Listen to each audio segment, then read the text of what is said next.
Kia ora, ko Sharon Holt tōku ingoa. Today I'm going to go over a simple introduction.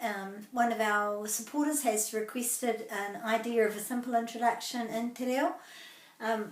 Obviously there are introductions that you can do on the marae and other kind of formal situations where you would talk about your iwi, your hapu, which waki your whānau came on. And so for me, and I'm not Māori, so I keep my one quite simple. And so when I'm just introducing myself at a childcare centre or at a school, whether I'm a visiting author or whether we're about to do a Te Reo Singalong show, my usual introduction is kia ora or kia ora koutou. So this is hello everyone, or just hello, kia ora. And if there was just two people, you would say kia ora kōrua. And if there's just one, you would probably just say kia ora, but you could say kia ora koe. So kia ora kōrua for two, and if there's three or more, kia ora koutou. I know I've got three or more supporters on these videos, so I say kia ora koutou. And then I say, ko Sharon Holt tōku ingoa. Ko Sharon Holt tōku ingoa, and that means my name is Sharon Holt. Ko. So ko goes before the name of a person or the name of something else, some other things as well, proper names. So ko Sharon Holt tōku ingoa.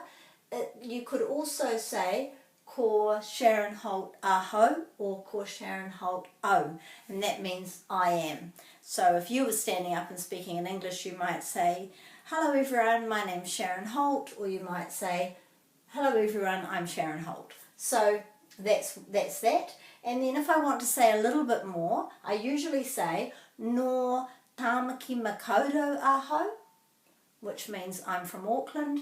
This is to do with from. Engari, and this is but, kei te aroha e noho ana.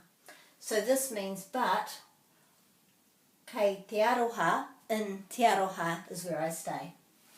So I'm from Auckland, but I live in Te Aroha. So you could use that kind of a basis. So let's say you were, your name was Paul, ko Paul tōku ingoa, no Kirikiri roa aho, I'm from Hamilton, engari kei tāmaki makaurau e noho ana, but now I live in Auckland. So that's a very simple one, and that's the one that I do.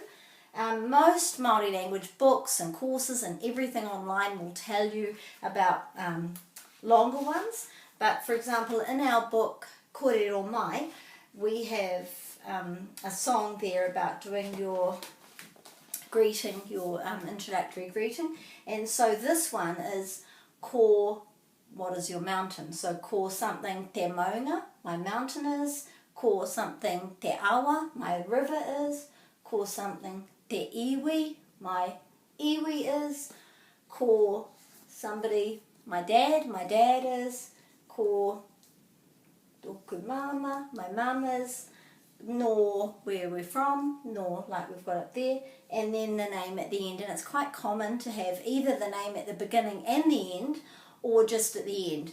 Because if you just say your name at the beginning and then you go through quite a long mihi, then at the end it's easy for people to have forgotten what your name is.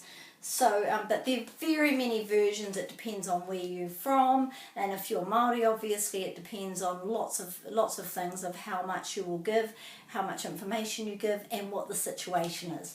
So I add this one in a situation often where I'm wanting to connect in some way, in the same way that Māori people do when they're talking about where they're from.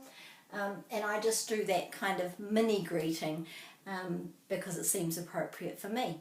So hopefully that information will help you, and you can figure out how you could use this as your way of greeting people. Kia ora is an informal greeting, so if you're wanting it to be a little bit more formal, then you would say tēnā koe to one person, tēnā koe, ko Sharon Holt tōku ingoa. Or if there's two people, tēnā kōrua, or more than three or more, tēnā koutou. So that's a much more formal greeting. Personally, I just use kia ora no matter what, but I suppose I would say tēnā koe if I was speaking to somebody very, very high up. But for me, I just say kia ora. So hopefully that's helpful. Have a look at that, see how you could do your own greeting, and all the best with doing that. Ka kite.